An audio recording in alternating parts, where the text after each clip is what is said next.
ಶಿವಾಜಿನಗರ ವ್ಯಾಪ್ತಿಯಲ್ಲಿ ಒಂದು case register ಆಗಿದೆ ಸದ್ಯಕ್ಕೆ. ಡೆಪ್ಟಿ ಕಮಿಷನರ್ ಈಸ್ಟ್ ಅವರಲ್ಲಿ ಸ್ಪಾಟಲ್ಲಿದ್ದಾರೆ. ಅವರು ಸ್ಟೇಷನ್ ಹೋಗಿ ಸದ್ಯಕ್ಕೆ 5 ಜನಕ್ಕೆ ನಾವು ವಶಕ್ಕೆ ತಗೊಂಡಿದ್ದೀವಿ. ಇನ್ನೂ ಜನ ಜಾಸ್ತಿ ಇದ್ದರೆ ಅವ್ರ ಬಗ್ಗೆ ನಾವು ಮಾಹಿತಿ ಪಡೆದು ಅದನ್ನು ಕ್ರಮ ತಗೊಳ್ತೀವಿ ಮತ್ತು ಸ್ಟ್ರಿಕ್ಟ್ ಆ್ಯಕ್ಷನ್ ಕೂಡ ತಗೊಳ್ತೀವಿ. ಯಾಕೆಂದರೆ ಇದು ಇಂಥ ಇನ್ಸಿಡೆಂಟ್ ಆಗಬಾರ್ದಾಯಿತು. ಇದು ನಡೆದಿದೆ, ಅದು ಯಾವ ಕಾನೂನಿಗೆ ಅವ್ರ ಕೈ ತಗೊಳ್ಳಿಕ್ಕೆ ಸಾಧ್ಯನೇ ಇಲ್ಲ.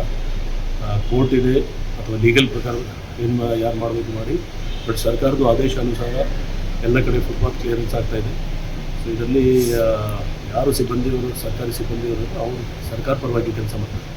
ಇಂಥದ್ದು ಕೆಲಸ ಮಾಡುವಾಗ ಯಾರಿಗೆ ಕಾನೂನು ಅವ್ರ ಕೈಗೆ ತಗೊಳ್ಳಿಕ್ಕೆ ಪ್ರಶ್ನೆ ಇಲ್ಲ. ನಾವು ನಿರ್ದಿಷ್ಟವಾಗಿ ನಾವು ಸ್ಟ್ರಿಕ್ಟ್ ಆ್ಯಕ್ಷನ್ ತೊಗೊಳ್ತೀವಿ. DCP ಹೋಗಿದ್ರೆ ಜಾಯಿಂಟ್ ಕಮಿಷನರ್ಗೆ ಹೋಗ್ತಾ ಇದ್ದೀವಿ. ಟೋಟಲ್ ಇಂಜೂರ್ಡ್ ಎಷ್ಟು ಜನ ಆಗಿದ್ದಾರೆ ಸರ್?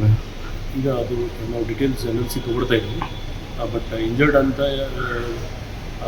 ಏನು ಗಾಯ ಇಲ್ಲ. ಬಟ್ ನ್ಯಾಚುರಲ್ ಆಗಿ ನೀವು ನೋಡಿರ್ಬೋದು ವಿಡಿಯೋದಲ್ಲಿ ಏನು ಕಾಣ್ತಾ ಇದೆ ಆ ಪ್ರಕಾರ ಯಾರ್ಯಾರು ಇದ್ದಾರೆ ಎಲ್ಲರೂ NLC ಬರ್ತದೆ, ನಾವು ತೊಗೊಳ್ತೀವಿ. ಈಗ ವಿಡಿಯೋದಲ್ಲಿ ಸಾಕಷ್ಟು ಜನ ಹೊಡಿತಾ ಇದ್ದಾರೆ, ಅದರಲ್ಲಿ ಎಷ್ಟು ಜನ ಅರೆಸ್ಟ್ ಆಗಿದೆ? 5 ಜನ ಅರೆಸ್ಟ್ ಮಾಡಿದ್ದೀವಿ. ಇನ್ನೂ ಜಾಸ್ತಿ ಜನ ಅಂತ ಅವ್ರ ಬಗ್ಗೆ ಕೂಡ ಕ್ರಮ ತಗೊಳ್ತೀವಿ. ಸದ್ಯಕ್ಕೆ 5 ಜನ ಅರೆಸ್ಟ್ ಮಾಡ್ತೀವಿ.